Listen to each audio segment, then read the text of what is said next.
Welcome back to Space Age Rabbit, in another episode in my Forgotten Shows series. And this time we're headed back to 1953. I'll be the first to admit that a lot of TV from this era has been forgotten.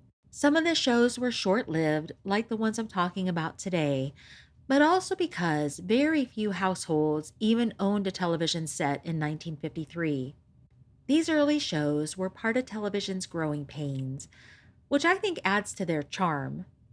So let's go back over 70 years and take a look at some of the forgotten and short lived shows of 1953. And my only requirement was that these shows had to premiere in 1953. So on to my list.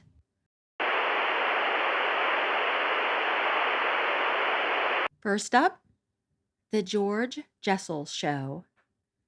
The George Jessel Show was a variety show hosted by George Jessel, the self proclaimed Toastmaster General of the United States. Jessel started as a vaudeville performer in the 1910s, then became a Broadway star, movie actor, producer, and all around entertainer. On this show, he brought a rotating lineup of guests, including big names of the time like Sophie Tucker, Margaret O'Brien, and Mitzi Gaynor. But despite the talent, the show didn't exactly wow critics. Broadcasting Magazine called it a shabby excuse for entertainment. The George Jessel Show ran for one season, 32 episodes, and aired on ABC on Sunday nights at 6:30 p.m. Eastern. He said that she said that he had halitosis. She said that he said it's true of some girls too. He said that she said the answer was simple. Here's what she said to do.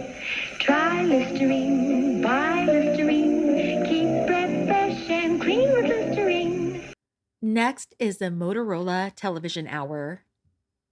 The Motorola Television Hour was a live anthology drama series broadcast out of New York City. The series alternated weeks with the U.S. Steel Hour and featured a wide range of dramatic stories from suburban family issues to Cold War tension. But what really made the show stand out was the guest stars. Names like Lee Marvin, Helen Hayes, Jane Wyatt, Walter Matthau, Jackie Cooper, and even Christopher Walken made an appearance when he was only 10 years old. Each episode was its own little self contained story, and like many anthology series of the time, it had a theatrical stage like quality. The Motorola Television Hour ran for one season, 16 episodes, and aired on ABC on Tuesday nights at 9:30 p.m. Eastern. Next, Dr. IQ. Dr. IQ was a popular radio quiz show that first hit the airwaves in 1939, and in the fall of 1953, it made the jump to television. The format was fast paced and lively. Contestants were pulled straight from the studio audience, and you'd hear the famous line, "I have a lady in the balcony, doctor." And that was the cue someone was about to play the game. Dr. IQ would then rattle off general knowledge questions, and if the contestants answered correctly, they'd win silver dollars. The TV version of Dr. IQ only ran for one season, and I couldn't find an official episode count, and it bounced around the schedule quite a bit, airing on Wednesdays, Thursdays, Mondays, and Sundays at different points throughout the year. The show briefly returned to television in December of 1958 and ran for only 3 months. Next is Quick as a Flash. Much like Dr. IQ, Quick as a Flash started as a radio quiz show, first airing in the summer of 1944. Each episode featured four contestants, two celebrities, and two studio audience members, paired up into teams. They were given clues about current events, books, or historical figures, but the unusual twist was that these clues were acted out as dramatic sketches. Contestants would hit the buzzer to answer the questions, hence the name Quick as a Flash. Quick as a Flash ran for under a year. I couldn't find an episode count, but the series aired on ABC on Thursday nights at 8 p.m. Eastern. Next up, the Revlon Mirror Theater. The Revlon Mirror Theater premiered in the summer of 1953 as a replacement for the Milton Berle Show on NBC. But by the fall, it had jumped networks and was picked up by CBS, continuing its run as a dramatic anthology series.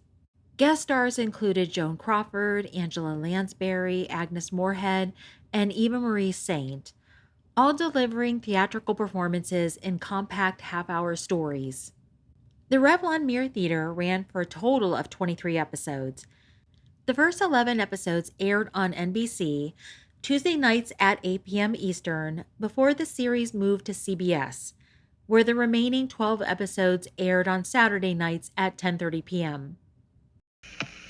If you're still watching television on a small screen set, you're missing a lot. Here, for example, is a close-up on a 10-inch set. See how much smaller it is than my head? Now I'd like to show you the same close-up on a 21-inch set. There. Just look at the difference. She's as big as I am now. Next is Bank on the Stars.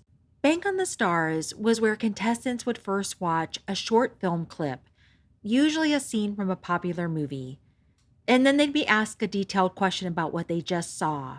Things like what color was the woman's dress? What did the character say right before the door closed?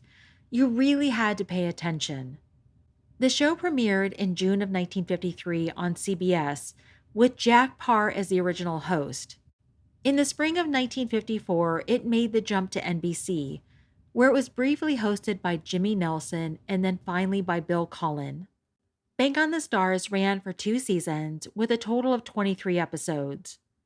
I couldn't find the full breakdown of how many aired on which network, but what I do know is it originally aired on CBS on Saturday nights at 9 p.m. Eastern, later shifting to 9:30 p.m. When the show moved to NBC, it landed in the 8 p.m. Saturday slot. Next is Jamie.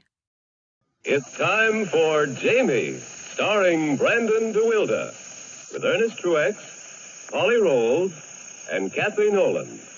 Played a 7-year-old boy who had recently lost his parents and was shuffled from one relative to the next until he finally landed in a small town with his Aunt Lori and Uncle Matt. Jamie was a modern-day Tom Sawyer type, full of curiosity. He quickly bonded with Grandpa, another overlooked member of the household, and together they shared a series of small-town adventures. The show focused on everyday struggles of a young boy trying to adjust to his new life, making friends, finding his place, and healing from his loss. Jamie completed 1 full season and had just started its second when it was abruptly canceled, only 2 episodes in after losing its sponsorship. Jamie ran for 1 season, 22 episodes plus the pilot, and aired on ABC on Monday nights at 7:30 p.m. Eastern. So that's what I have for today, but I will be back with more forgotten shows and also top 10 TV shows from the 50s, 60s, and 70s. So if that interests you, please consider subscribing, and thank you so much for watching. Say, wouldn't it be fun to come down to breakfast some morning and find a bowl of Kix that looked like this? Smiling right up at you. Look at that. Blueberries, 2 eyes, a nose, and a mouth. That mouth is really smiling. I have a lady in the balcony, Doctor. $12 silver for this one.